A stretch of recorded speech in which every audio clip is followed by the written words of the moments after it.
This is a tale that kitchen servants whispered over bubbling pots when the masters slept. Like all stories born in shadow and carried by trembling voices, some elements may have shifted through decades of retelling. Others may have been softened to protect the teller, and certain fragments may have been embroidered to keep hope alive in hearts that had every reason to surrender. Before we jump back in, tell us where you're tuning in from, and if this story touches you, make sure you're subscribed, because tomorrow I've saved something extra special for you. But the essence endures.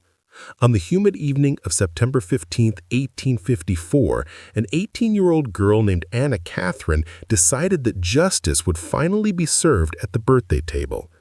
The fragments of this legend survive in scattered places: testimony from field hands who vanished into the bayous that night, records from Dr. Beaumont's medical journal, and coded verses hidden within songs that still echoed through Louisiana parishes. Two souls who had lost faith in mercy discovered that righteous anger, when properly distilled, could prove more potent than any medicine. The last sunset before Colonel William Fontaine's 53rd birthday painted Magnolia Grove Plantation in shades of blood and gold. There would be celebration that night, but death would claim the guest of honor before the clock struck midnight. This is among the most chilling accounts of calculated justice ever to emerge from the antebellum South. A story that reveals how even the most powerless can author their own deliverance when the world abandons them completely. It proves that some debts can only be settled in the currency of consequence, and that patience, when alchemized with purpose, becomes the deadliest weapon imaginable. What transpired within the walls of Magnolia Grove forever altered how New Orleans society understood the delicate balance between absolute power and absolute vulnerability. Because when you reduce a human being to their breaking point, sometimes they don't shatter. Sometimes they crystallize into something far more dangerous than you ever imagined possible. Magnolia Grove stretched across 800 acres of prime Mississippi Delta soil, its wealth built upon mountains of harvested cane and the systematic exploitation of human souls transformed into a commercial empire. Colonel William Fontaine had inherited a modest sugar operation from his deceased uncle, but it was his military precision and calculated cruelty that evolved it into what visitors from Charleston discreetly called the Academy. At 52 years old, Fontaine had crafted what merchants throughout Louisiana whispered about in private gatherings, a finishing school where unruly house servants from across the South were sent to learn perfect submission. The plantation operated as an intricate machine of human refinement, each component designed to strip away every vestige of dignity and self-determination from those unfortunate enough to pass through its gates. The property divided into carefully planned sectors, each serving a specific function in Fontaine's grand design. The cane fields provided legitimate camouflage for the plantation's true purpose, employing hundreds of field hands whose backbreaking labor funded the more specialized operations hidden from casual observation. The real business flourished in converted outbuildings that appeared ordinary to visiting neighbors but housed innovations in human control that would have impressed military strategists. The refinement center occupied what had once been slave quarters, now transformed into individual cells where house servants underwent intensive psychological conditioning. Each room measured exactly 8 feet by 10 feet, with windows positioned too high to offer any view of the outside world. The walls were painted a specific shade of gray that Fontaine had discovered induced depression and hopelessness after prolonged exposure. Temperatures were maintained at precisely uncomfortable levels, never quite cold enough to cause physical harm, never quite warm enough to provide genuine comfort. Fontaine maintained detailed ledgers documenting his experiments in human psychology, recording which techniques produced optimal results in the shortest time frames. He had developed theories about breaking points that he tested with scientific rigor, noting how different combinations of isolation, irregular feeding schedules, and sensory manipulation affected various personality types. Some subjects were deprived of sleep through random loud noises until they hallucinated. Others experienced complete silence for weeks until they begged for any sound, even screaming. His most effective innovation was the competition protocol, where house servants were forced to compete against each other for basic necessities. Extra food, cleaner clothing, softer bedding, even permission to speak became prizes in elaborate contests that destroyed any possibility of solidarity among the enslaved. The colonel's family had been raised within this environment, each member developing specialized roles in maintaining the plantation's unique operations. Eleanor Fontaine, his wife of 26 years, managed what she called the Cultural Improvement Program, where young female servants were trained in elaborate etiquette rituals that served no practical purpose beyond demonstrating their complete subjugation. Eleanor conducted daily sessions in the mansion's converted ballroom, where servants practiced serving tea with movements choreographed down to the angle of their wrists and the precise timing of their curtsies. Any deviation from Eleanor's exacting standards resulted in starting the entire sequence again, often continuing for 12 hours without break. Eleanor kept detailed notes on which servants showed signs of mental collapse, observing their deterioration with the detached interest of a naturalist studying specimens. Richard Fontaine, the eldest son at 25, specialized in what the family termed physical compliance training. He had studied anatomy during a brief stint at medical college before discovering his true calling in the practical application of pain. Richard had designed instruments that applied precise pressure to nerve clusters, causing agony that left no visible marks. His techniques allowed problematic servants to be corrected and immediately returned to work without evidence of mistreatment. He maintained a workshop in the plantation's basement where he crafted increasingly sophisticated devices. Restraints that slowly tightened over hours, creating unbearable pressure without causing permanent damage. Chairs designed to maintain uncomfortable positions that became torture after extended periods. Tables with subtly uneven surfaces that made lying down impossible. Each device reflected Richard's mechanical aptitude applied to the systematic infliction of suffering. Richard had also developed the demonstration protocol, where servants were forced to watch each other's punishment in carefully orchestrated sessions. He had observed that witnessing suffering often proved more psychologically damaging than experiencing it directly, creating trauma that spread throughout the servant population without requiring individual attention. These demonstrations served both as deterrent and as entertainment for the family, who gathered to observe with the casual interest others might show for theatrical performances. James Fontaine, the second son, at 22, managed the plantation's financial operations and slave trading partnerships.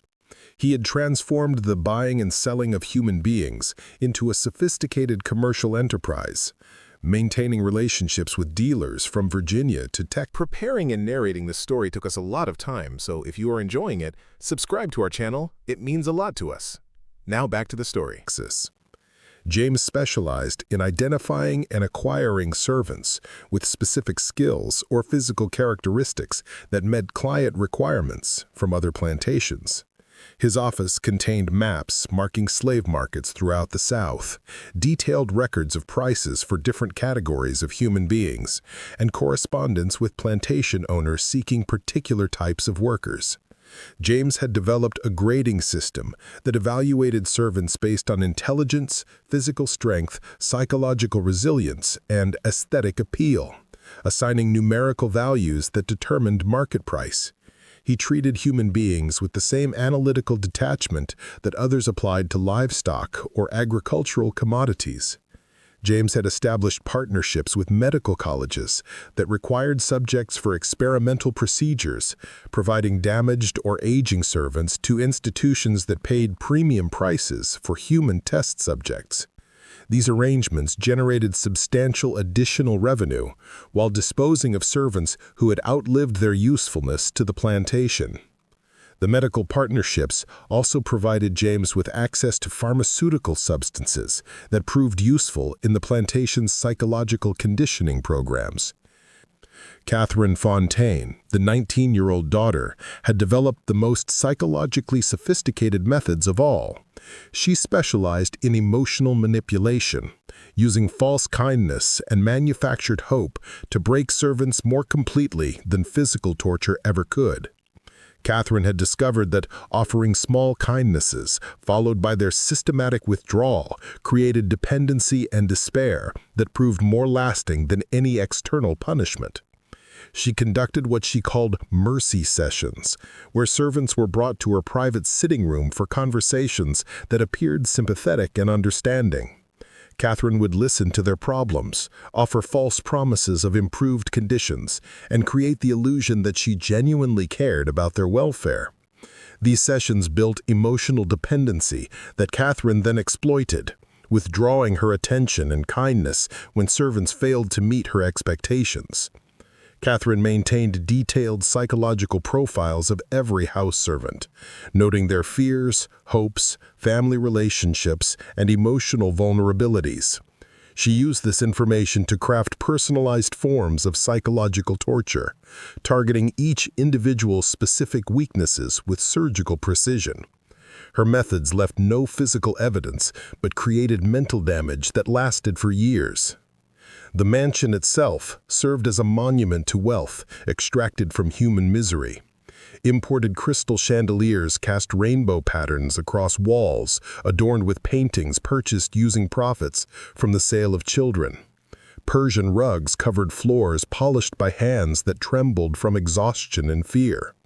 The dining room, where the family gathered each evening to discuss their business, was furnished with mahogany harvested from Central America and chairs upholstered with silk, purchased using revenue from systematic human degradation. But it was in the smaller details that the family's true nature revealed itself most clearly. The silver tea service that Eleanor used for her afternoon gatherings had been purchased using money earned from selling a pregnant woman to a sugar mill, separating her forever from the father of her unborn child. The grandfather clock that chimed each hour in the main hallway had been bought with proceeds from the sale of 3 brothers, deliberately sold to different states to prevent any possibility of reunion. Anna had observed every detail of this horror during her 6 years as a kitchen servant under the supervision of old Benjamin, the plantation's cook. She had been purchased at age 12 following her parents' death from yellow fever in a New Orleans epidemic, sold along with her younger brother Marcus to satisfy their former owner's debts. During her time at Magnolia Grove, she had witnessed cruelties that surpassed human comprehension, developing the blank expression and mechanical efficiency that protected her from the madness that consumed less adaptable servants. She had scrubbed blood from walls after Richard's compliance sessions, polished instruments of torture until they gleamed like surgical tools, and washed clothing stained with evidence of unspeakable violence. Anna had learned to move through the mansion like a ghost, invisible and silent, absorbing information that could prove useful while revealing nothing of her own thoughts or feelings. Anna had witnessed Eleanor conduct etiquette sessions where servants collapsed from exhaustion but were forced to continue until they lost consciousness completely. She had observed Richard test new restraint devices on volunteers who had no choice but to participate, documenting which designs produced optimal results. During her cleaning duties, she had discovered James's correspondence with medical colleges, learning the true fate of servants who disappeared from the plantation without explanation. Marcus worked in the stables under the supervision of the head groom, caring for the plantation's horses and maintaining equipment for transportation. At 15, he had grown tall and strong despite inadequate nutrition, developing the quiet competence that helped him avoid attention from the Fontaine family. Marcus had inherited their father's intelligence and their mother's stubborn resilience, qualities that Anna recognized posed both opportunity and danger. The siblings met secretly each evening behind the kitchen house, sharing information and maintaining the emotional connection that kept them both functional. They spoke in whispers about memories, of their parents, about impossible dreams of freedom, and about the growing certainty that survival required more than simple obedience.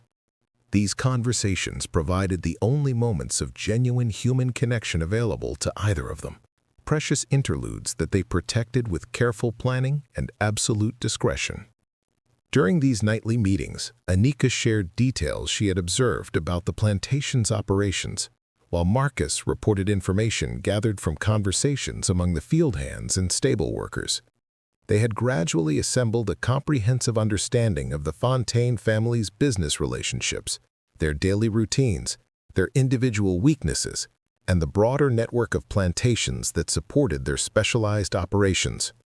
Old Benjamin served as an unofficial protector for both siblings, using his status as head cook to shield them from the worst attention while teaching them skills that extended far beyond kitchen work.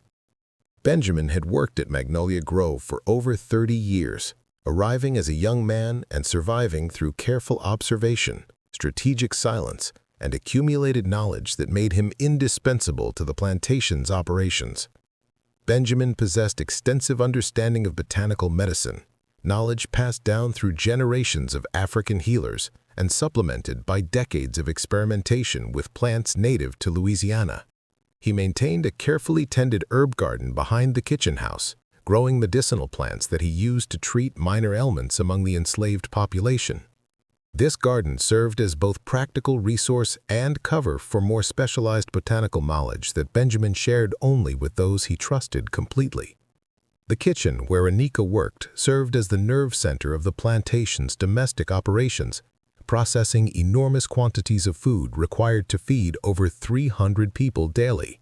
The work demanded precision, endurance, and the ability to function efficiently under constant pressure. Anika had mastered every aspect of food preparation, from managing complex timing for elaborate meals to calculating quantities needed for large gatherings. More importantly, Anika had learned to navigate the intricate social dynamics that governed interactions between the Fontaine family and their servants. She understood which family members were most dangerous at different times of day, how to interpret subtle changes in mood or behavior that preceded violent outbursts, and how to position herself to overhear conversations while appearing completely focused on her assigned tasks. The approaching birthday celebration represented both opportunity and danger on an unprecedented scale. Colonel Fontaine's annual birthday party drew plantation owners from across Louisiana and Mississippi, creating the largest gathering of the year while simultaneously bringing dozens of potential witnesses to the plantation. Anika had participated in preparations for 5 previous birthday celebrations, observing the patterns and traditions that governed these elaborate affairs. What she had discovered during her years of careful observation was that the birthday celebration followed a rigid protocol that never varied, creating predictable routines that could be exploited by someone with sufficient patience and access. The Colonel's insistence on specific rituals, his attachment to particular traditions, and his absolute confidence in his own invulnerability had created opportunities that Anika was finally prepared to transform into weapons. The time had come for Anika Catherine to collect a debt that had been accumulating interest for 6 long years of systematic degradation and calculated cruelty. Justice would finally be served at the birthday table, and the currency would be measured in consequences that the Fontaine family had never imagined possible. Part 2. The Medical Partnership. October 1853 brought unseasonably cold weather to Louisiana, and a proposal that would forever alter the trajectory of 2 young lives. Anika was polishing silver in Colonel Fontaine's study when he summoned her for a conversation that would haunt her dreams for months to come. The study represented everything the Colonel valued: walls lined with medical texts acquired from his brief stint at Tulane Medical College, anatomical charts displaying human physiology and clinical detail, and glass cabinets containing specimens preserved in mysterious fluids. On the mahogany desk where slave sale contracts were signed with casual indifference sat jars containing what Fontaine called research materials, tissue samples, bone fragments, and other biological curiosities collected from his ongoing collaboration with Dr. Harrison Webb at the Louisiana Medical Institute. The shelves between medical volumes displayed instruments that served dual purposes, appearing as legitimate surgical tools while functioning as devices of systematic torture. The proposition that Colonel Fontaine presented was wrapped in the language of scientific advancement, but its core represented pure exploitation disguised as opportunity. Marcus, he explained, would participate in the plantation's educational advancement program, contributing to medical research that would benefit society while earning privileges previously unimaginable for someone of his station. In exchange for Marcus's cooperation, both siblings would eventually be sold to a progressive family in Baltimore, Quakers perhaps, people known for treating their employees with unprecedented fairness. Fontaine had crafted his proposal based on months of observing both siblings, noting Anna's protective instincts toward her brother and Marcus's quick intelligence that made him valuable for specialized research. He had identified their mutual dependence as leverage that could be exploited to secure voluntary compliance with procedures that would be impossible to implement through force alone. Procedures as part of their advanced education. These visits were presented as legitimate medical examinations, routine health care that demonstrated the plantation's progressive concern for servant welfare. Fontaine had created detailed documentation supporting the program's scientific legitimacy, including correspondence with medical journals that had published preliminary findings based on plantation research. He maintained meticulous records of all procedures, noting physical measurements, psychological responses, and long-term effects that could contribute to broader understanding of human biological variation. The documentation provided legal protection while creating the illusion of genuine scientific inquiry. The educational advancement program had been designed with careful attention to psychological manipulation, offering participants privileges that created the appearance of improvement while gradually implementing increasingly invasive procedures. Initial examinations appeared routine, focusing on basic physical measurements and cognitive assessments that seemed beneficial rather than threatening. Participants received better food, cleaner clothing, and private quarters that represented luxury compared to standard servant accommodations. Marcus had been selected not only for his intelligence, but for specific physical characteristics that made him ideal for Dr. Webb's current research focus.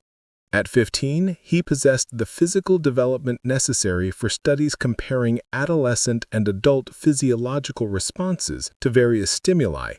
His quick mind and cooperative nature made him unlikely to resist procedures that were presented as beneficial, while his emotional connection to Anna provided additional leverage for ensuring compliance. Dr. Webb's research concentrated on pain tolerance variations between different racial groups, hypothesizing that African-descended individuals possessed biological adaptations that allowed them to endure suffering that would incapacitate Europeans. His experiments involved systematic application of controlled pain while monitoring physiological responses, documenting differences that could support theories about natural slavery adaptation. The research was presented as groundbreaking science that would revolutionize understanding of human biological diversity. The procedures began with seemingly innocent cognitive testing, evaluating Marcus's ability to solve puzzles, memorize sequences, and demonstrate various forms of intelligence. These sessions took place in comfortable surroundings, with Dr. Webb adopting a grandfatherly demeanor that put subjects at ease. Marcus received praise for his performance, creating positive associations with the research program that would make future resistance more difficult. As the program progressed, physical examinations became more invasive, involving procedures that pushed beyond normal medical practice into experimental territory. Dr. Webb tested pain responses using controlled stimuli, documenting how quickly different subjects reached their tolerance limits. He measured reaction times under various forms of stress, recorded cardiovascular responses to induced fear, and monitored healing rates following deliberate injuries. The psychological component proved even more sophisticated than the physical experimentation.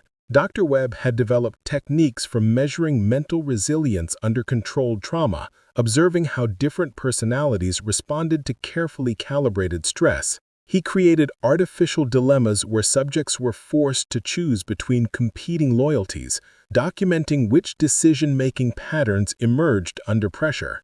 Marcus's intelligence made him particularly valuable for experiments testing cognitive function under duress. Dr. Webb subjected him to sleep deprivation, irregular feeding schedules, and sensory manipulation while monitoring his ability to perform complex mental tasks. The goal was determining whether intellectual capacity remained stable under conditions designed to break psychological resistance. Anna learned about the program's true nature gradually through fragments of conversation overheard while serving meals and cleaning Dr. Webb's temporary quarters during his monthly visits. She noticed Marcus's subtle changes following each session, the way his hands trembled slightly when he thought no one was watching, how he flinched at unexpected sounds, the careful way he moved as if his body had become unreliable. The realization struck her fully when she discovered Dr. Webb's preliminary notes left carelessly on a table she was cleaning. The clinical language described Marcus as Subject 14, documenting his responses to various procedures with the detached precision typically reserved for laboratory animals. The notes referenced previous subjects who had shown similar initial promise but had become unsuitable for continued research due to psychological deterioration or physical complications. During their secret evening meetings, Anna began noticing changes in Marcus that alarmed her beyond the obvious physical signs. He spoke less frequently, often seeming to drift into distracted silences that lasted for minutes. When he did speak, his words carried a flatness that reminded her of servants who had undergone Richard's compliance training. Most disturbing was his increasing reluctance to discuss the program, deflecting her questions with vague reassurances that everything was proceeding as planned. The transformation in Marcus represented exactly the outcome that Dr. Webb intended to achieve through his research. He had developed techniques for creating psychological dependency, where subjects became emotionally attached to their tormentors, seeking approval from those who controlled their suffering. This dependency served both practical and experimental purposes, making subjects more cooperative while providing data about how trauma bonding developed under controlled conditions. Old Benjamin recognized the signs of what was happening to Marcus, having witnessed similar transformations in other young men who had participated in the plantation's various programs over the decades. His extensive knowledge of medicinal plants included understanding of substances that could counteract some psychological effects of systematic trauma, but the treatments required careful timing and absolute secrecy to avoid detection. Benjamin had developed techniques for supporting psychological resilience through herbal preparations that enhanced mental clarity and emotional stability. These remedies used plants native to Louisiana bioregions, combined according to formulas passed down through generations of African healers. The treatments worked slowly and subtly, supporting natural healing processes rather than creating dramatic effects that could attract unwanted attention. Changes that might attract attention. The herb garden behind the kitchen house contained more than culinary and basic medicinal plants. Hidden among common vegetables and cooking herbs grew varieties with more specialized applications, plants that could induce specific physiological responses, enhance cognitive function, or create particular psychological states. Benjamin had spent decades learning which plants grew naturally in Louisiana, how to cultivate varieties that required specific conditions, and which combinations produced desired effects. Anna's education in botanical medicine began as practical training for kitchen work, but evolved into something far more sophisticated as Benjamin recognized her intelligence and desperate need for hope. He taught her to identify plants by their leaves, flowers, and root structures, how to prepare various forms of extracts and tinctures, and which substances produced specific effects when administered in different doses. The knowledge that Benjamin shared carried dangers that extended far beyond the risk of discovery. Many of the plants that could heal in small doses became deadly poisons when concentrated or combined incorrectly. The difference between medicine and murder often depended on precise measurements and careful timing that required extensive experience to master safely. Benjamin emphasized repeatedly that botanical knowledge represented power that demanded absolute responsibility. As winter approached, Dr. Webb's visits became more frequent and the procedures more aggressive. Marcus began returning from sessions with physical injuries that he explained as accidents during routine examinations. The explanations became less convincing as the injuries accumulated. Bruises in patterns that suggested restraints, small cuts in locations that served no apparent medical purpose, and burns that appeared deliberately inflicted rather than accidental. The breaking point arrived on a February morning when Marcus collapsed while working in the stables, falling unconscious for no apparent reason.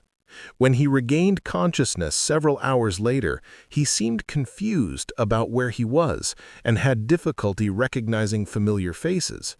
Dr. Webb examined him briefly, noted the incident in his research journal, and recommended that Marcus rest for a few days before resuming program participation.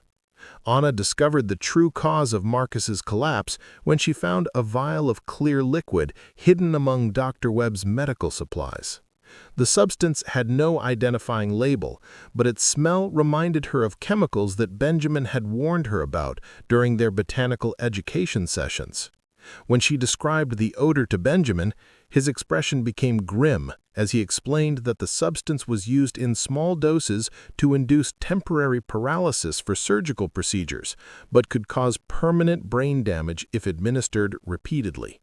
The conversation with Benjamin revealed the full scope of what was happening to Marcus and the inevitability of where the program was leading. Dr. Webb's research followed a predictable pattern: initial procedures to establish baseline responses, escalating interventions to test limits, and final experiments that frequently resulted in permanent damage or death.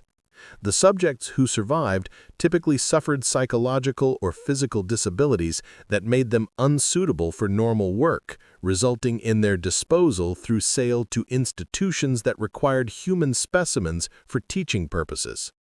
Benjamin's revelation destroyed Anna's last hope that compliance would eventually lead to freedom for both siblings.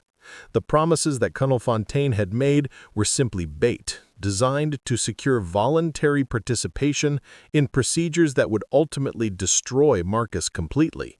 The Educational Advancement Program had never been intended to benefit its subjects. It was a sophisticated form of slow murder disguised as scientific progress. The realization that conventional resistance was impossible forced Anna to consider alternatives that she had previously dismissed as unthinkable. The Fontaine family's power was absolute within the plantation's boundaries, supported by legal systems that treated enslaved people as property rather than human beings. Any direct confrontation would result in immediate and brutal retaliation that would eliminate any possibility of protecting Marcus or achieving justice for the horrors they had witnessed. But Anna had spent 6 years observing the plantation's operations with the careful attention of someone whose survival depended on understanding every detail of her environment.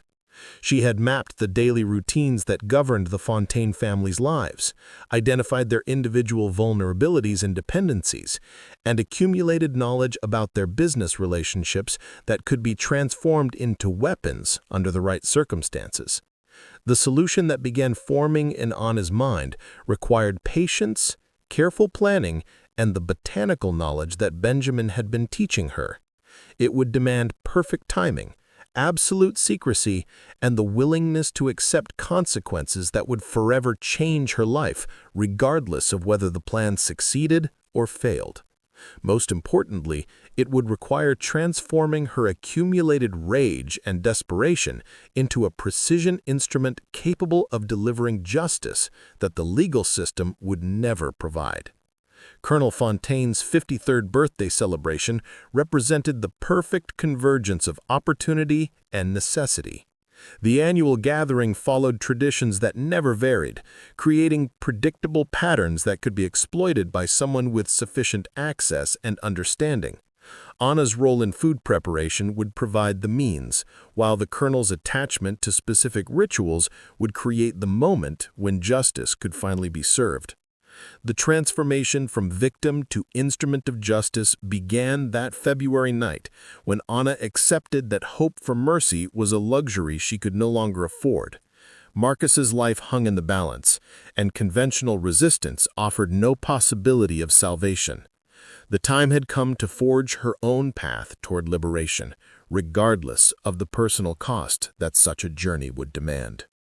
What Anna did not yet realize was that her decision to act would set in motion events that would transform not only her own fate, but the entire structure of power that had seemed so unshakable.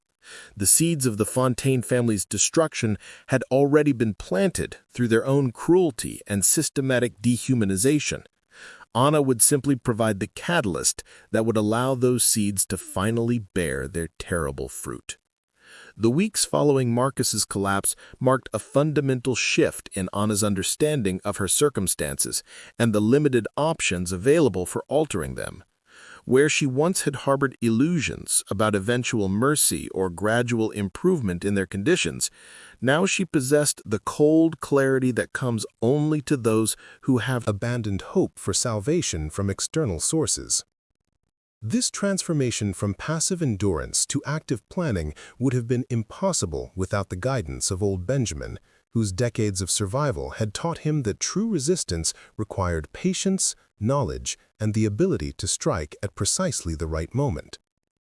Benjamin had recognized the change in Anna immediately, seeing in her eyes the same hardening that had occurred in his own spirit 40 years earlier when he had witnessed his wife sold to a sugar mill in Assumption Parish. He understood that she had crossed an invisible threshold from which there could be no return, entering a psychological territory where conventional morality became subordinate to the demands of survival and justice. It was a dangerous transformation that could either destroy her completely or forge her into something capable of challenging the seemingly unshakable power structure that governed their lives. The botanical education that Benjamin had been providing Anna evolved rapidly from general knowledge into specialized training focused on substances that could alter human physiology in specific ways.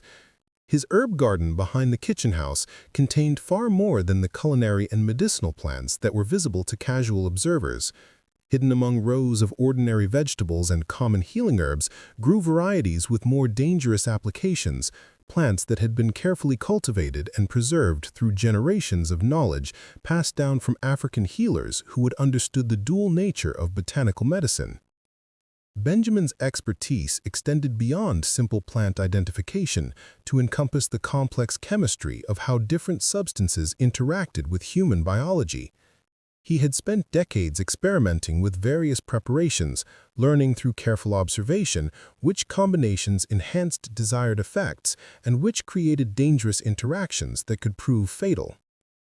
This knowledge had been acquired at considerable personal risk, as any discovery of his activities would have resulted in immediate and brutal punishment that would likely have ended his life.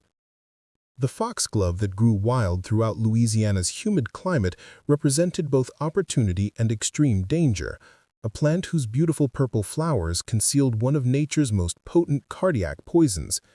Benjamin had studied this particular species extensively, understanding that its active compounds could either save lives when properly prepared in minute doses or cause swift death when concentrated beyond therapeutic levels. The plant's dual nature made it perfect for Anna's purposes, as its presence in any garden could be explained as legitimate medicine, while its potential for lethal application remained hidden from those without specialized knowledge.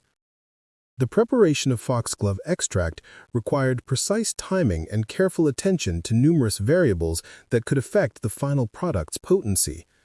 The leaves had to be harvested at exactly the right stage of growth when their active compounds reached optimal concentration without beginning the natural degradation that occurred as the plant matured.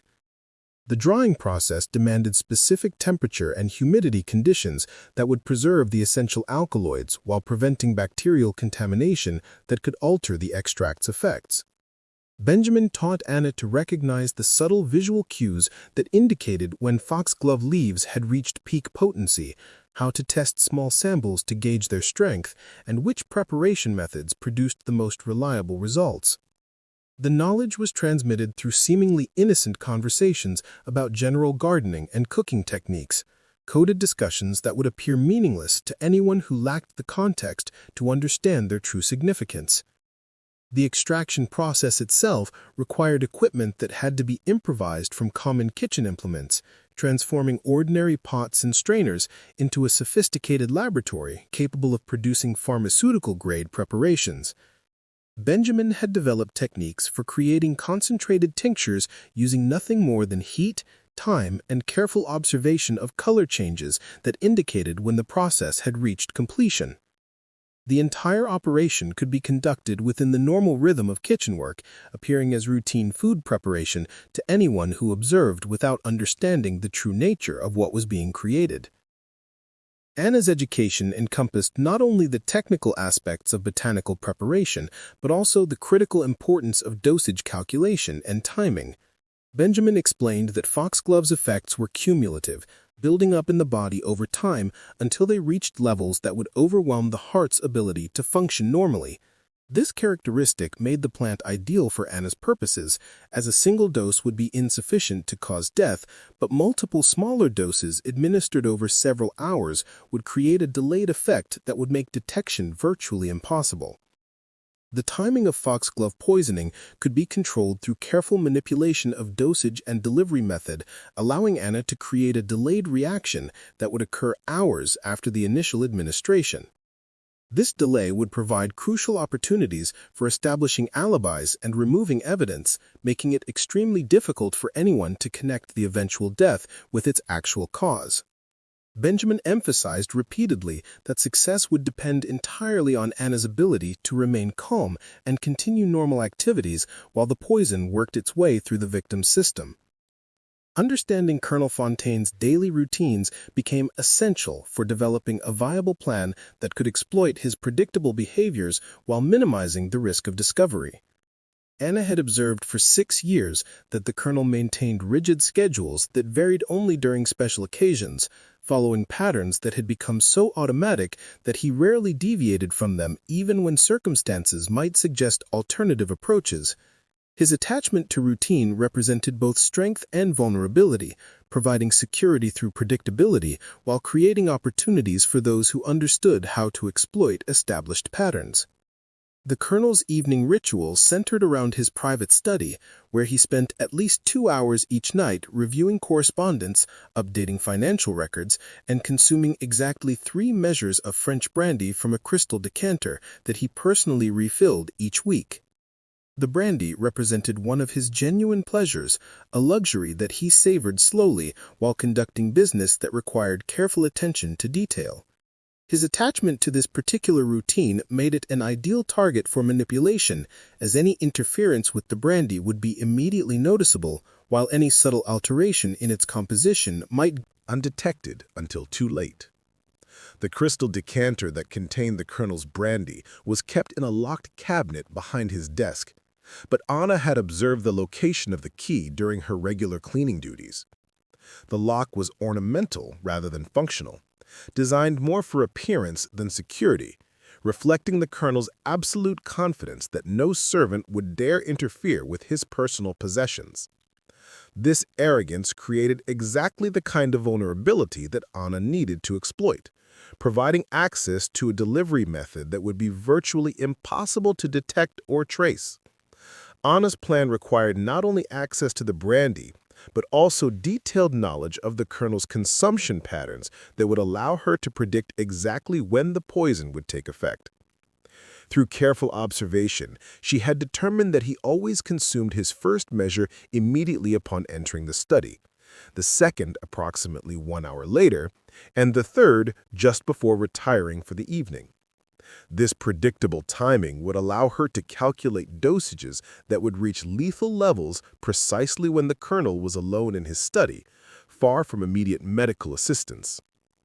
The birthday celebration added layers of complexity to the plan while simultaneously providing perfect cover for Anna's activities. The annual gathering brought dozens of guests to the plantation, creating chaos in the kitchen as enormous quantities of food were prepared for the elaborate feast that would honor the colonel's 53rd year. The increased activity would make it possible for Anna to move throughout the mansion without attracting attention, accessing areas that were normally restricted while appearing to conduct legitimate duties related to the celebration. Benjamin's role in the birthday preparations proved crucial for providing Anna with the opportunities she needed to implement her plan without detection. As head cook, he controlled all aspects of food preparation and service, positioning him to create diversions and assign duties that would place Anna in the right locations at the right times. His decades of experience managing large gatherings had taught him how to coordinate complex operations while maintaining the appearance of effortless efficiency that the Fontaine family expected from their domestic staff. The guest list for the birthday celebration included plantation owners from across Louisiana and Mississippi, men whose wealth and power rivaled that of Colonel Fontaine himself. These individuals represented the economic and political elite of the antebellum South, people who controlled vast territories and thousands of enslaved lives through networks of influence that extended to the highest levels of state and federal government. Their presence at the celebration would provide perfect cover for Anna's activities while ensuring that the colonel's death would be witnessed by people whose testimony would be unquestionable. Dr. Webb's attendance at the birthday celebration created additional opportunities and risks that Anna had to factor into her planning. His medical expertise might allow him to recognize symptoms of foxglove poisoning if he observed the colonel's final hours, but his presence would also provide credibility to any cover story about natural causes that might explain the death. The challenge would be ensuring that Dr. Webb's medical examination occurred only after the poison had completed its work, when intervention would be impossible and the symptoms might be attributed to heart failure brought on by the excitement of the celebration.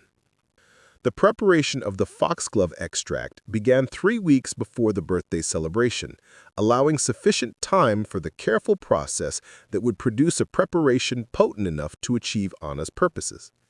Benjamin supervised every step of the operation, ensuring that the concentration reached optimal levels while maintaining the stability necessary for delayed administration. The extract was prepared in small batches that could be easily concealed, divided into doses that would be virtually undetectable when mixed with the colonel's brandy.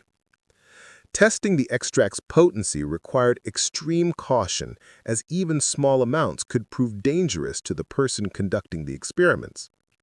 Benjamin had developed techniques for evaluating botanical preparations using minute quantities that could assess effectiveness without creating risks for the experimenter. These tests confirmed that the foxglove extract had reached the concentration necessary to cause death when administered in the doses that Anna was planning, while remaining sufficiently stable to maintain its potency throughout the extended timeline that her plan required.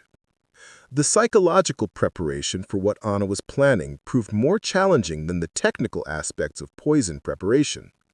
Benjamin understood that killing another human being, even in pursuit of justice, would create psychological consequences that could last for the rest of Anna's life. He had witnessed other individuals who had been forced to take similar actions, observing how the experience changed them in ways that extended far beyond the immediate circumstances that had driven them to violence. Benjamin's guidance helped Anna understand that her decision to pursue this course of action was not simply about revenge, but about protecting Marcus from further harm and preventing the colonel from destroying other young lives through his medical experimentation program.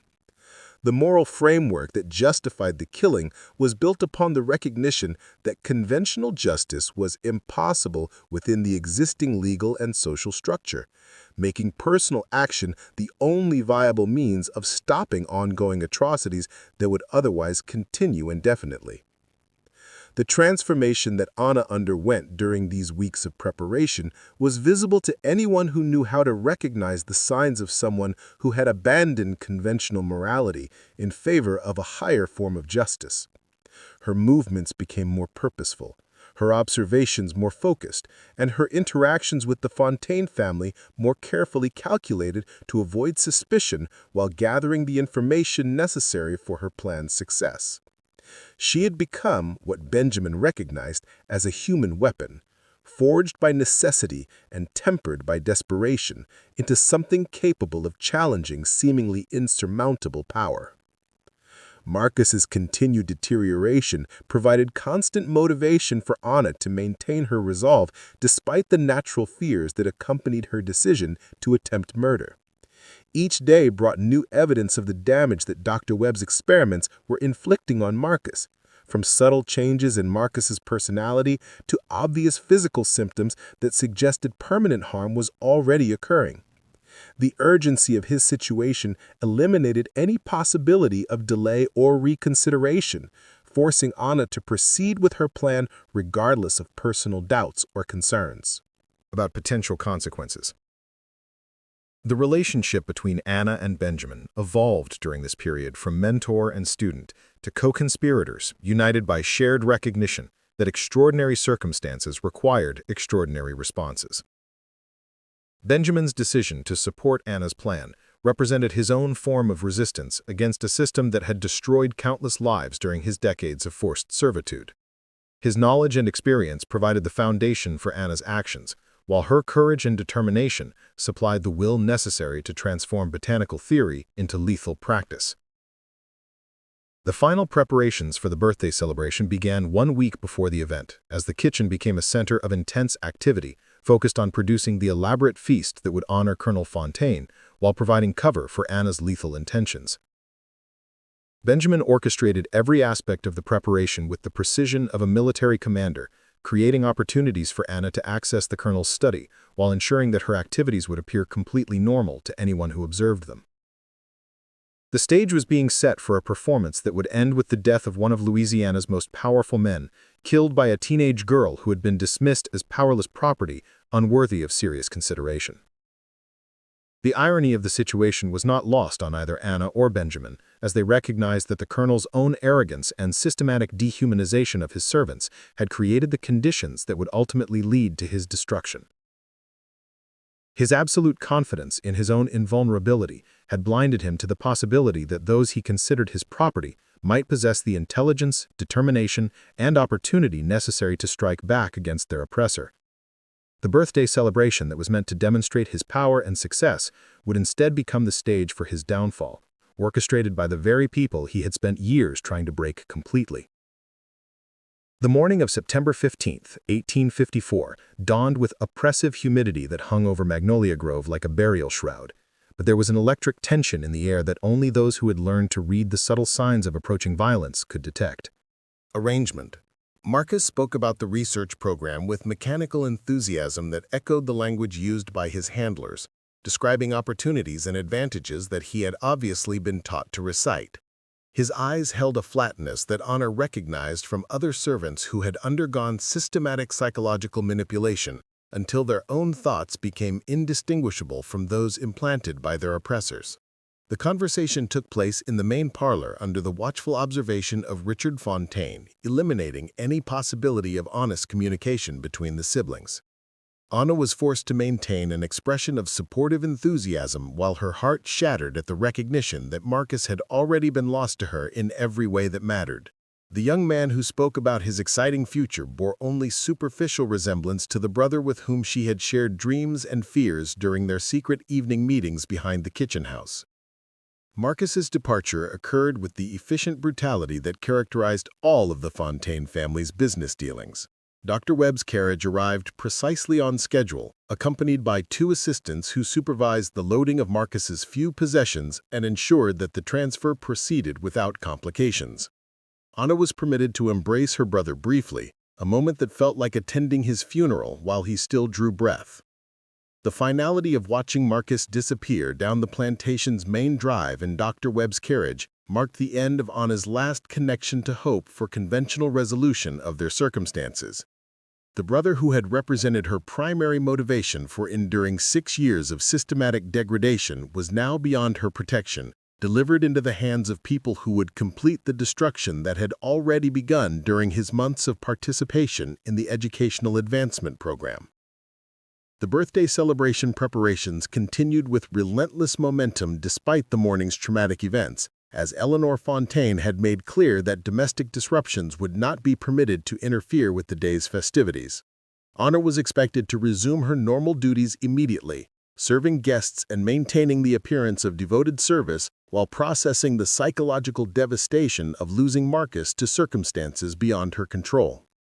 Benjamin recognized immediately what had occurred when Anna returned to the kitchen with eyes that held the hollow emptiness of someone who had lost everything that made survival worthwhile. He had witnessed this transformation before in other servants who had been pushed beyond their breaking point, understanding that Anna had entered a psychological territory where conventional concerns about consequences became irrelevant compared to the need for meaningful action. The conversation between Anna and Benjamin took place during the controlled chaos of final meal preparations, their words masked by the noise of dozens of servants working to produce the elaborate feast that would honor Colonel Fontaine's 53rd birthday. Benjamin's guidance focused on practical considerations rather than emotional comfort, recognizing that Anna's ecological state made her capable of actions that would have been unthinkable under normal circumstances. The realization that conventional motivations no longer applied to Anna's situation actually simplified certain aspects of the plan that they had developed over the previous weeks. Her original concern about protecting Marcus from retaliation had become irrelevant now that he was beyond the reach of both help and harm. The elaborate precautions that they had built into their timeline to ensure Anna's survival after the colonel's death became less important than ensuring that justice was delivered regardless of personal consequences. Benjamin's botanical preparations were already complete, the foxglove extract having reached optimal potency during the carefully controlled process that had taken place over the previous 3 weeks. The poison was contained in a small vial that could be easily concealed within Anna's clothing, divided into doses that would produce cumulative effects over the course of the evening, while remaining virtually undetectable when mixed with the colonel's brandy. The technical aspects of administering the poison had been rehearsed through multiple practice sessions, where Anna had demonstrated her ability to access the colonel's study undetected, manipulate the brandy decanter without leaving evidence, and return to her normal duties without attracting attention. The timing of each step had been calculated to coincide with predictable moments when the colonel would be absent from his study while guests were occupied with dinner and entertainment. The birthday celebration began at 4 o'clock with the arrival of guests who represented the economic and political elite of Louisiana plantation society. Anna moved through the mansion serving drinks and small appetites while observing the assembled gathering with new eyes that saw not wealth and power, but targets of an expanding justice that would eventually reach every participant in the systematic oppression that had destroyed countless lives, including that of her brother. Colonel Fontaine held court in the main parlor, accepting congratulations and discussing business matters with the casual confidence of someone who had never contemplated the possibility that his absolute authority might be challenged by those he considered his property. His conversations revealed ongoing plans for expanding his medical partnership with Dr. Webb, including arrangements for acquiring additional research subjects from other plantations that were experiencing financial difficulties. The dinner service provided Anna with legitimate reasons for moving throughout the mansion while carrying trays and implements that could conceal the materials necessary for her plan.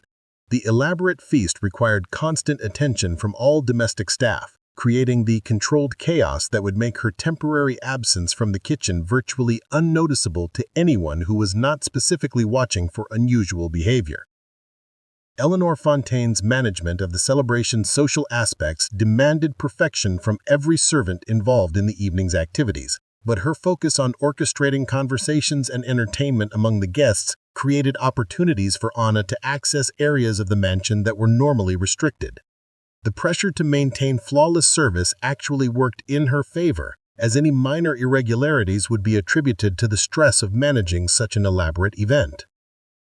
The first administration of foxglove extract occurred at 7 o'clock when Anna accessed the colonel's study during a period when all guests were occupied with the main course of dinner. The crystal decanter, containing his special French brandy, was located exactly where she had observed it during 6 years of cleaning the room, protected by a lock that yielded easily to the key hidden in the desk drawer. The extract mixed seamlessly with the amber liquid, its slight cloudiness dissipating completely within seconds of gentle agitation.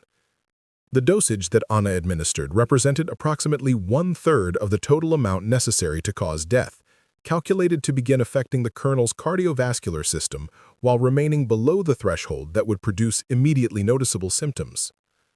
Anna's return to the kitchen occurred without incident, her absence having been covered by Benjamin's strategic assignment of casks that kept other servants occupied with duties that prevented them from noting her temporary disappearance. The coordination between them reflected weeks of careful planning and the kind of seamless cooperation that was possible only between individuals who shared complete trust and understanding. The second dose was administered at 9 o'clock during the transition between dinner and evening entertainment, when guests moved from the dining room to the parlor, while the colonel briefly retired to his study to review correspondence that had arrived during the afternoon. This administration required greater care, as the cumulative effects of the first dose had begun to subtly affect the brandy's taste, necessitating a more conservative quantity that would avoid detection while continuing the poison's progression. Colonel Fontaine's consumption of the contaminated brandy followed his predictable routine exactly, confirming Anna's detailed observations of his evening habits. The first measure was consumed immediately upon entering the study, the second after approximately 1 hour, and the third just before rejoining his guests for the final phase of the celebration. Each dose delivered additional foxglove alkaloids into his system, building toward the threshold that would overwhelm his heart's ability to function normally. The third and final administration occurred at 11 o'clock, when Anna accessed the study for the last time, adding the remaining extract to the decanter just as the colonel was beginning to show subtle signs that the poison was affecting his cardiovascular system. His complexion had acquired a slight grayish tinge that could be attributed to fatigue from hosting such an elaborate celebration, while his movements had become marginally less steady than his usual military precision. The timing of the final dose was calculated to ensure that lethal levels would be reached just as the celebration was concluding and guests were beginning to depart. The delayed action that characterized foxglove poisoning meant that the colonel's death would occur when he was alone in his study, eliminating witnesses while providing time for Anna to establish an unshakable alibi through her continued service during the evening's final hours. Dr. Webb's presence among the guests created additional complexity that Anna had factored into her planning, as his medical expertise might allow him to recognize symptoms of cardiac distress if he observed the colonel during the poison's final stages. However, his consumption of considerable quantities of wine during dinner had diminished his observational abilities, while his attention was focused on conversations about potential expansion of the medical research program that would soon lose its primary funding source. The transformation in Colonel Fontaine's appearance and behavior accelerated rapidly after he consumed the third measure of contaminated brandy, the cumulative effects of multiple doses finally reaching levels that his cardiovascular system could no longer tolerate. His face became noticeably pale, perspiration appeared on his forehead despite the cool evening air, and his breathing became labored in a way that suggested serious cardiac distress. The colonel's attempts to maintain his composure during the final hour of the celebration demonstrated the arrogance that had characterized his entire approach to human relationships, as he refused to acknowledge weakness even when his body was clearly failing. He continued participating in conversations with guests, accepting their birthday wishes and discussing future business plans, while his heart struggled against the botanical poison that was systematically destroying its ability to function. The first signs of serious cardiac distress appeared at approximately 11:30 when Colonel Fontaine began experiencing chest pains that he attempted to conceal by adjusting his posture and breathing patterns. The symptoms progressively worsened over the following 30 minutes, but his military training and personal pride prevented him from seeking assistance or acknowledging that he was experiencing a medical emergency. The collapse occurred at midnight, just as the last guests were departing and the domestic staff was beginning to clean up after the celebration. Colonel Fontaine had retired to his study for his final brandy of the evening when the foxglove extract reached lethal concentrations in his bloodstream, overwhelming his heart's electrical system and causing the cardiac arrest that Anna had planned with such careful precision. Dr. Webb's examination confirmed what Anna already knew. Colonel William Fontaine had died of sudden heart failure, a medical emergency that could strike any man of his age without warning, particularly one who carried the stress of managing such extensive business operations. The symptoms were consistent with natural cardiac arrest, and Dr. Webb found no evidence suggesting external causes or foul play.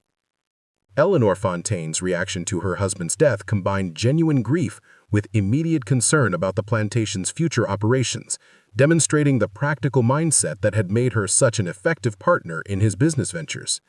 Her primary worry focused on maintaining continuity in the various programs that generated revenue, including the medical partnership that would now require new leadership to continue functioning. Richard Fontaine assumed control of the plantation's operations with the automatic authority of the eldest son, but his limitations became immediately apparent as he struggled to understand the complex relationships and specialized knowledge that had made his father's enterprise so profitable. The systematic documentation that the colonel had maintained was extensive, but incomplete, missing crucial details about botanical preparations and psychological techniques that could not be easily transferred to inexperienced hands. Partnerships, particularly the medical arrangements that had required his father's personal participation and could not be maintained without the specialized knowledge that had died with him. Catherine Fontaine's response revealed the psychological damage that had resulted from her years of participation in the family's systematic cruelty, as she seemed genuinely confused by the sudden absence of the structure that had defined her entire existence. Her identity had been built around her role in psychological manipulation programs that could not continue without her father's guidance and authority. The investigation into Colonel Fontaine's death was perfunctory, conducted by local authorities who had no reason to suspect foul play and lacked the medical knowledge necessary to detect sophisticated botanical poisoning. Dr. Webb's testimony about the colonel's apparent cardiac symptoms supported the conclusion that death had resulted from natural causes, eliminating any possibility that the true circumstances would be discovered. Anna's behavior during the investigation was perfect, displaying the appropriate combination of shock and grief that would be expected from a servant who had worked closely with the deceased for many years. Her detailed knowledge of the household's routines and her consistent presence during the evening's activities provided an unassailable alibi that placed her in full view of multiple witnesses throughout the time period when the poisoning had occurred. The funeral arrangements proceeded with the elaborate ceremony appropriate for someone of Colonel Fontaine's social standing, attended by plantation owners and political figures from across Louisiana who came to pay their respects to a man they had considered a pillar of their community. The eulogies praised his contributions to agricultural innovation and medical research, never acknowledging the systematic human suffering that had funded his achievements. Benjamin's guidance helped Anna navigate the psychological aftermath of her successful plan, understanding that taking a human life would create emotional consequences that extended far beyond the immediate satisfaction of achieving justice. His experience with violence and its psychological toll provided the framework for Anna to process what she had accomplished while maintaining the emotional stability necessary for survival in an environment that remained dangerous despite the colonel's death. The destruction of the plantation's specialized operations began immediately after the funeral, as the colonel's heirs lacked both the knowledge and the temperament necessary to maintain the complex programs that had made Magnolia Grove profitable. The Educational Advancement Program collapsed within weeks as Dr. Webb found other sources for research subjects, and the specialized facilities were converted to conventional agricultural uses. Anna remained at the plantation for 6 months after the colonel's death, observing the systematic dismantling of the empire of suffering that had defined her existence for 6 years. The psychological control systems that had seemed so unshakable proved fragile when deprived of the leadership and expertise that had created them, falling apart through neglect and incompetence rather than active resistance. The opportunity for escape came in the spring of 1855, when the plantation's financial difficulties forced the sale of several domestic servants to settle mounting debts. Anna's departure was recorded as a routine business transaction, her transfer to a New Orleans household that existed only in forged documents that Benjamin had helped her obtain through connections in the city's free black community. The legend of Anna's achievement spread through the network of communication that connected enslaved communities across Louisiana, carried by river workers and traveling servants who transformed her story into coded songs and carefully disguised oral traditions. The tale evolved through retelling, acquiring mythical elements that enhanced its power as inspiration while protecting the specific details that could endanger those who preserved the story. Some versions of the legend claim that Anna found freedom in the North, living under an assumed identity, while working to help other enslaved people escape through underground railroad connections. Others suggest that she remained in Louisiana, operating as part of a network that helped facilitate resistance and rebellion among plantation communities.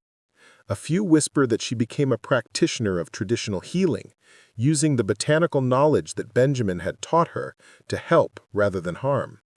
But all versions agree on the essential truth that Anna had proved even the most powerless could challenge seemingly absolute authority when necessity demanded action and knowledge provided the means. Her story became a reminder that justice sometimes required personal agency when institutional systems failed completely, and that patience combined with determination could overcome obstacles that appeared insurmountable. The foxglove that grows wild throughout Louisiana still blooms each spring, its purple flowers serving as a reminder that nature provides both healing and justice to those who possess the knowledge to distinguish between them. And on humid September evenings, when the air carries the weight of approaching storms, some claim they can still hear echoes of that birthday celebration, the last toast of a man who discovered too late that absolute power contained the seeds of its own destruction. Anna Catherine's legacy endures not as a celebration of violence, but as proof that human dignity cannot be permanently destroyed by those who mistake temporary power for eternal dominion. Her story whispers across generations that even in the darkest circumstances, even against the most oppressive systems, the human spirit can find ways to transform suffering into strength and desperation into decisive action. The birthday that was meant to celebrate Colonel Fontaine's power became instead the anniversary of his downfall, orchestrated by an 18-year-old girl who had been dismissed as powerless property. It remains a testament to the truth that underestimating those you oppress can prove the most fatal mistake of all, and that justice, when properly distilled, proves more potent than any poison that nature provides. The yellow fever epidemic that swept through New Orleans in the summer of 1878 claimed thousands of lives, but among the casualties was a woman whose death certificate listed her simply as Marie Dubois, a seamstress who had lived quietly in the Tremade district for over 20 decades. The handful of mourners who attended her funeral had no knowledge that they were burying someone whose actions 24 years earlier had fundamentally altered the landscape of power in Louisiana plantation society. Marie Dubois had been Anna Catherine's chosen identity since her escape from the collapsing Fontaine plantation in the spring of 1855. The transformation from enslaved kitchen servant to free woman of color required more than forged documents and a new name. It demanded the complete reconstruction of an identity that could withstand scrutiny while honoring the experiences that had shaped her into an instrument of justice. The woman who emerged from this metamorphosis bore little resemblance to the 18-year-old girl who had administered foxglove extract to a brandy decanter on a humid September evening. The Tremé district of New Orleans provided the perfect environment for someone seeking to disappear into the complex social fabric of a city where racial boundaries were more fluid than in rural plantation areas. The community of free people of color had developed sophisticated networks for protecting those who needed to establish new identities, understanding that survival often required the ability to reinvent oneself completely when circumstances demanded such transformation. Marie's seamstress shop on Ursuline Street served as more than a business establishment. It functioned as an informal communication center where information flowed between the various communities that comprised New Orleans's diverse population. Domestic workers brought news from the grand mansions of the Garden District. River workers shared intelligence gathered during their travels throughout Louisiana, and craftsmen reported on conditions at plantations that required specialized labor. The botanical knowledge that old Benjamin had taught Anna found new expression in Marie's secondary occupation as a traditional healer, using her understanding of medicinal plants to treat ailments that conventional medicine either ignored or exacerbated through ignorance. Her reputation for effectiveness with difficult cases drew clients from across New Orleans, creating relationships that transcended the usual social boundaries while providing income that supplemented her earnings from seamstress work. The garden behind Marie's shop contained many of the same plants that had grown in Benjamin's herb garden at Magnolia Grove, but now they served exclusively healing purposes rather than the dual nature that had made foxglove both medicine and weapon. Marie had consciously chosen to focus her botanical practice on preservation of life rather than its destruction, understanding that her single act of calculated killing had been justified by extraordinary circumstances that she hoped would never repeat. The network of former slaves who had found freedom through various means naturally gravitated toward Marie's shop, recognizing in her the kind of quiet strength that suggested shared experiences with systematic oppression.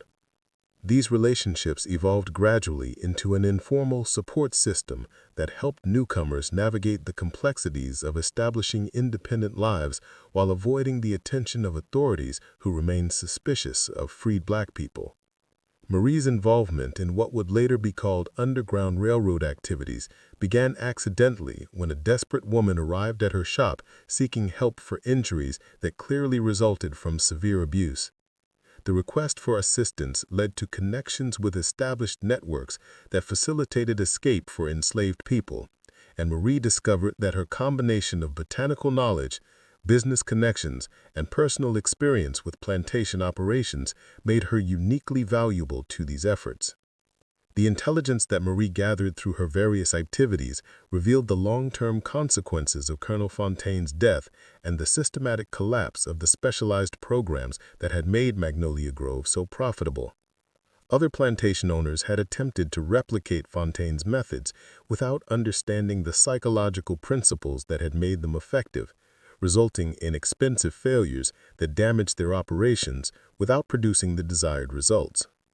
Dr. Webb's medical partnership network had fragmented completely following the loss of his primary collaborator, as other plantation owners proved unwilling or unable to provide the level of access and documentation that sophisticated research required. The Educational Advancement Program had been his most successful venture, and its termination eliminated the foundation upon which his other experimental work had been built. The broader impact of the colonel's death extended beyond the immediate collapse of his specific programs to influence the entire system of plantation management throughout Louisiana.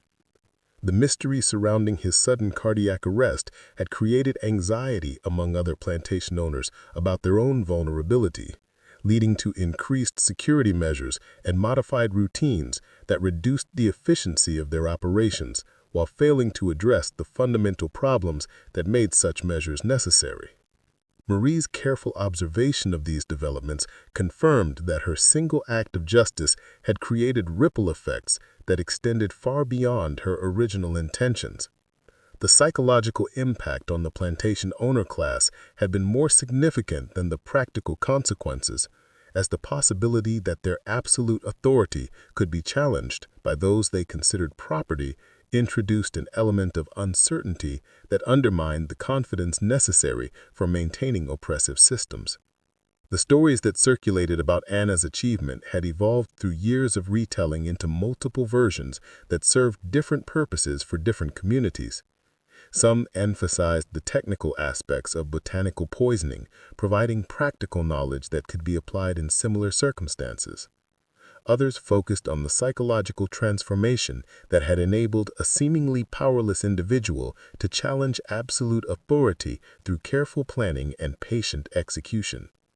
The most powerful versions of Anna's legend concentrated on the moral framework that had justified taking a human life in pursuit of justice, providing a template for evaluating when conventional resistance had proven inadequate and more extreme measures became necessary. Marie's relationship with Marcus's memory remained complicated throughout her years in New Orleans, as she never learned whether her brother had survived Dr. Webb's experimental program or had become another casualty of medical research conducted without regard for human dignity. The uncertainty created a persistent grief that could never be fully resolved, a reminder that even successful acts of justice often came at personal costs that were impossible to quantify. To calculate in advance. The letters that Marie received, occasionally through intermediaries, suggested that someone matching Marcus's description had been observed at various locations throughout Louisiana and Mississippi during the years following his transfer to the medical institute. These reports were too vague and contradictory to provide genuine hope, but they prevented Marie from achieving the closure that definitive knowledge of his fate might have provided. The Civil War's arrival in Louisiana created new opportunities and dangers for Marie's activities, as the conflict disrupted established social structures while intensifying suspicions about anyone whose loyalty to existing systems might be questionable. Her documented history as a free person of color provided some protection, but her known associations with escaped slaves made her a person of interest to Confederate authorities, who were increasingly paranoid about internal resistance. Marie's most significant contribution to the war effort occurred through her role in providing intelligence about plantation operations to Union forces advancing through Louisiana. Her network of contacts among domestic workers and her personal knowledge of plantation layouts proved invaluable for military planning, helping Union commanders understand which properties were most strategically important and how they could be approached most effectively. The botanical knowledge that had once served as a weapon against oppression found new applications in treating wounded soldiers and civilians affected by the war's violence. Marie's reputation as a healer expanded rapidly as conventional medical resources became overwhelmed by the scale of casualties, and her willingness to treat patients regardless of their political allegiances earned respect from both Union and Confederate supporters. The end of slavery through military conquest and constitutional amendment vindicated Marie's long-held belief that the system's inherent contradictions would eventually lead to its collapse, though she had not anticipated that external force, rather than internal resistance, would provide the catalyst for change. The transformation was more rapid and complete than she had dared hope, eliminating in a few years institutions that had seemed permanent and unshakable. The Reconstruction period brought new challenges, as former slaves struggled to establish independent lives while facing continued resistance from those who had profited from their labor. Marie's shop became an informal employment agency, connecting freed people with opportunities while providing the kind of practical education that helped them navigate the complexities of wage labor and legal contracts. Marie's health began declining in the early 1870s, the cumulative effects of decades of stress and hard work taking their toll, despite her knowledge of medicinal plants that could address specific symptoms. The yellow fever epidemic that eventually claimed her life was simply the final challenge faced by a constitution that had been weakened by years of carrying psychological burdens that few people could have survived at all. The funeral of Marie Dubois was attended by dozens of people whose lives she had touched through her various activities, but none of them spoke publicly about her most significant achievement. The knowledge of what she had accomplished at Magnolia Grove remained protected by the same discretion that had allowed her to live freely for over 2 decades, shared only among those who understood why such information needed to be preserved carefully. The seamstress shop on Ursuline Street was sold to pay Marie's debts, and her botanical garden was allowed to return to wilderness, as the new owners had no understanding of the medicinal plants that had flourished under her care. The physical traces of her existence disappeared within months, leaving only the memories of those who had known her and the stories that continued to circulate in coded form among communities that preserve such knowledge. The legend of Anna Catherine outlived the woman who had inspired it, evolving into a symbol of resistance that transcended the specific historical circumstances of her actions. The story reminded successive generations that individual agency remained possible even under the most oppressive conditions, and that careful planning combined with specialized knowledge could overcome obstacles that appeared insurmountable.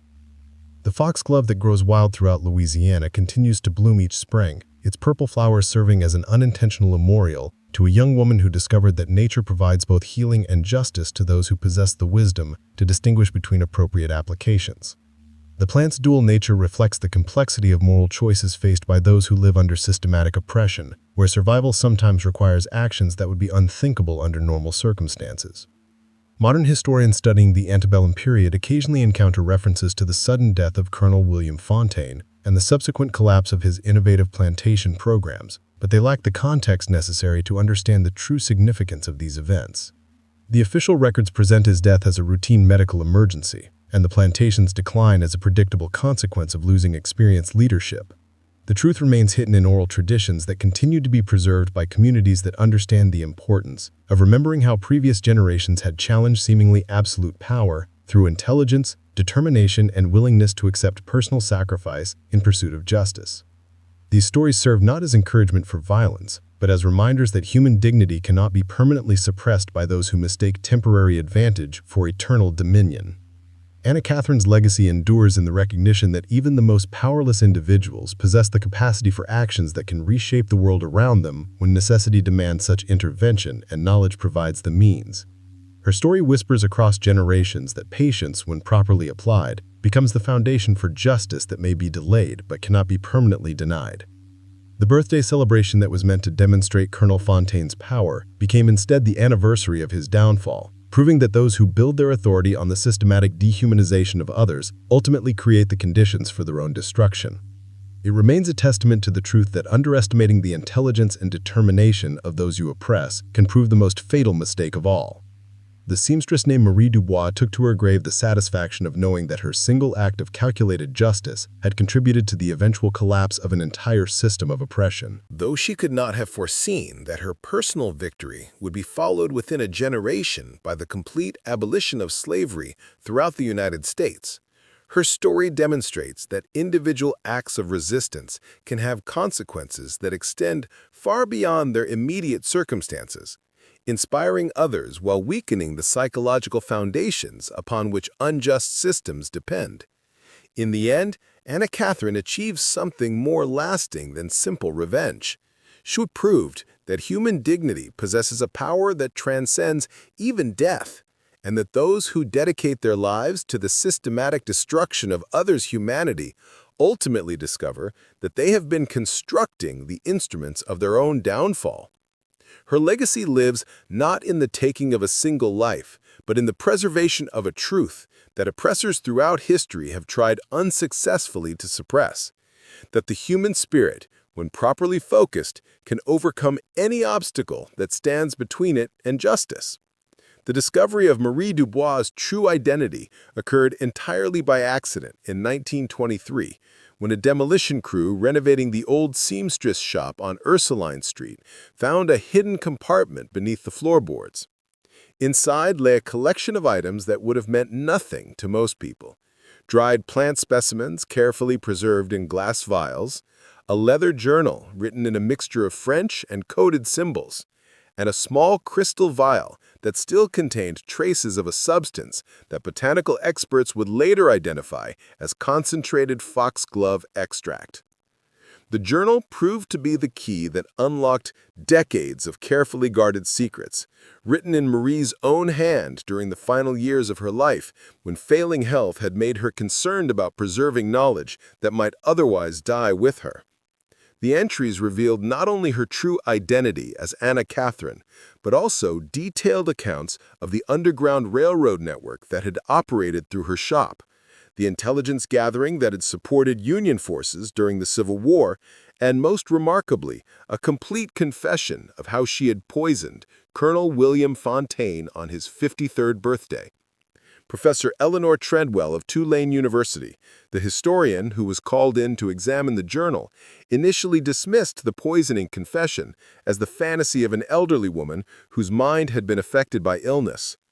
The clinical precision of the botanical knowledge and the detailed understanding of plantation operations seemed too sophisticated for someone who had been enslaved, reflecting the racial prejudices that still influenced academic thinking decades after abolition. However, Treadwell's research into the historical record began to reveal corroborating evidence that supported the journal's most extraordinary claims. The death certificate for Colonel William Fontaine listed cardiac arrest as the cause of death, but medical records from Dr. Webb's practice included notes about unusual symptoms that were consistent with foxglove poisoning. More significantly, plantation records showed that Fontaine's various programs had indeed collapsed immediately after his death, exactly as the journal described. The investigation that Treadwell conducted over the following 3 years reconstructed not only Anna's story, but also the broader network of resistance that had operated throughout Louisiana during the antebellum period. The journal contained references to dozens of other individuals who had contributed to Underground Railroad activities, provided intelligence to abolitionists, and participated in various forms of organized resistance that had been completely unknown to previous historians. The botanical specimens found with the journal represented a comprehensive pharmacology of plants native to Louisiana, with detailed notes about their medicinal properties and potential applications. The collection included not only foxglove, but also samples of plants that could induce temporary paralysis, cause hallucinations, or create specific physiological effects that could be used for either healing or harm. The scientific sophistication of the collection challenged prevailing assumptions about the knowledge possessed by enslaved communities. Treadwell's attempts to publish her findings met with resistance from academic institutions that were reluctant to acknowledge the extent of organized resistance that had existed during slavery. The idea that an 18-year-old enslaved girl could have successfully murdered a prominent plantation owner using sophisticated botanical knowledge contradicted established narratives about the period that emphasized the passivity of enslaved populations and the effectiveness of control systems. The journal also revealed the fate of Marcus, providing the resolution to Anna's greatest source of lifelong grief. According to entries written in 1867, Marie had finally learned through Underground Railroad contacts that her brother had died during medical experimentation at the Louisiana Medical Institute in 1856, less than 2 years after his transfer from Magnolia Grove. The news had reached her during the early days of Reconstruction, when former research subjects were beginning to tell their stories about the horrors they had experienced. Marcus's death had been recorded in Dr. Webb's research notes as the result of complications following an experimental procedure designed to test pain tolerance limits, confirming Anna's worst fears about the educational advancement program's true purposes. The clinical language used to describe his death reflected the same dehumanizing attitude that had characterized all aspects of the medical partnership, treating human suffering as acceptable collateral damage in the pursuit of scientific knowledge. The revelation about Marcus's fate explained the intensity of grief that had shaped Marie's later years, as reflected in journal entries that revealed her struggle with survivor's guilt and the question of whether her act of justice had come too late to save the person she had most wanted to protect. The psychological burden of this knowledge contributed to the physical ailments that eventually made her vulnerable to the yellow fever epidemic. Treadwell's research extended beyond Anna's individual story to examine the broader impact of resistance activities on the institution of slavery throughout Louisiana. The intelligence networks that had operated through businesses like Marie's shop had provided crucial information to abolitionists and Union forces, contributing to military strategies that had accelerated the collapse of Confederate resistance in the region. The economic disruption caused by successful Underground Railroad operations had been more significant than previously recognized, as plantation owners had been forced to invest increasing resources in security measures and replacement of escaped workers. The psychological impact of knowing that their absolute authority could be challenged had created a widespread sense of insecurity among plantation owners, encouraging some to emulate Fontaine's methods of more aggressive surveillance and increased security measures, while others responded with a sense of disillusionment with the institution itself. Treadwell's research demonstrated that even the most repressive systems are vulnerable to individual acts of resistance when those acts are guided by intelligence and determination. An atmosphere of paranoia that had reduced the efficiency of plantation operations while increasing their operational costs. The medical partnership between Colonel Fontaine and Dr. Webb had been part of a larger network of similar arrangements throughout the South, involving dozens of plantations and several medical institutions. The collapse of this network following Fontaine's death had eliminated a significant source of research subjects, forcing medical colleges to modify their experimental programs and reducing the amount of data available for developing theories that supported continued slavery. Treadwell's investigation revealed that Anastoria was not unique, but represented one example of a broader pattern of sophisticated resistance that had operated throughout enslaved communities. Other cases of successful poisoning had occurred at plantations across Louisiana and Mississippi, suggesting that botanical knowledge was more widespread than previously understood, and that organized training in such techniques had been taking place within slave quarters. The coded communication systems that had allowed resistance networks to operate safely proved to be far more sophisticated than historians had previously recognized. Songs, quilts, gardening patterns, and even cooking techniques had carried information about safe houses, escape routes, and dangerous individuals, creating a comprehensive intelligence network that had operated under the noses of authorities who had never suspected its existence. The preservation of Anna's story through oral tradition had served multiple purposes beyond simply maintaining historical memory.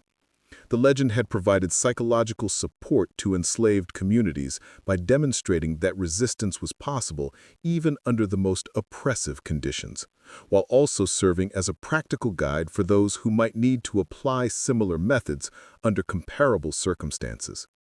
Treadwell's research faced institutional resistance that prevented full publication of her findings during her lifetime. The academic establishment of the 1920s was not prepared to acknowledge the extent of organized resistance that had existed during slavery, preferring narratives that emphasized gradual progress through legal and political channels rather than direct action by enslaved people themselves. The journal entries from Marie's final years revealed her awareness that the story she had lived would need to be preserved for future generations who might face similar challenges to their human dignity. She had deliberately created a record that would survive her death, understanding that the techniques and moral framework she had developed might prove relevant to people confronting different forms of systematic oppression. The crystal vial containing foxglove extract had been preserved as both evidence of her achievement and a symbol of the knowledge that had made her resistance possible. Chemical analysis conducted in 1923 confirmed that the concentration would have been lethal if administered in the doses described in the journal, validating the technical accuracy of Anna's account while demonstrating the sophistication of her botanical preparation methods. The hidden compartment also contained correspondence between Marie and other members of resistance networks, revealing the extent of coordination that had existed between communities across multiple states.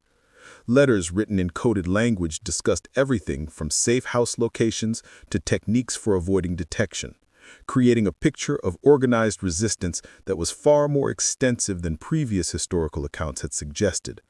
Treadwell's private papers, discovered after her death in 1954, contained additional research that she had been unable to publish during her lifetime.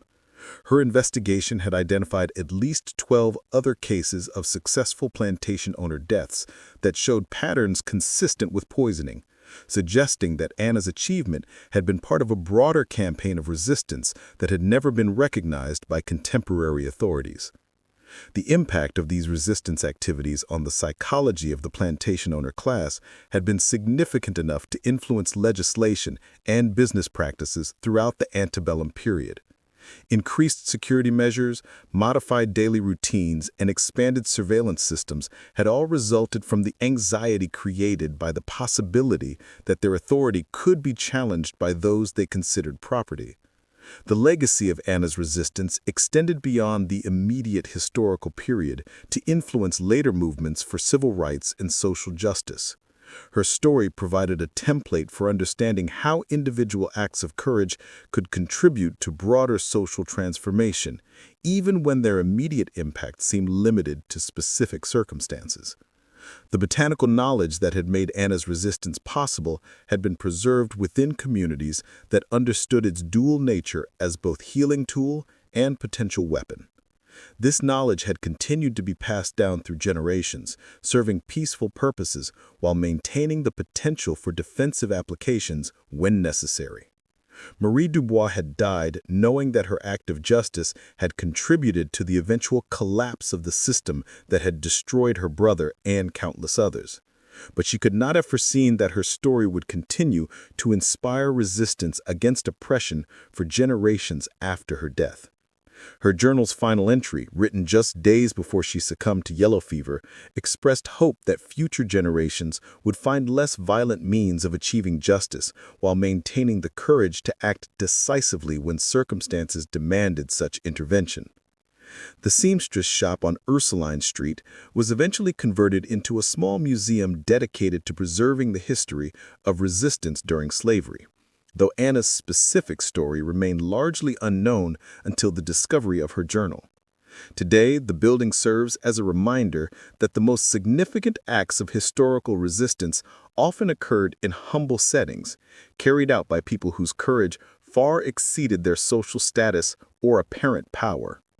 Up next, you've got two more standout stories right on your screen. If this one hit the mark, you won't want to pass these up. Just click and check them out.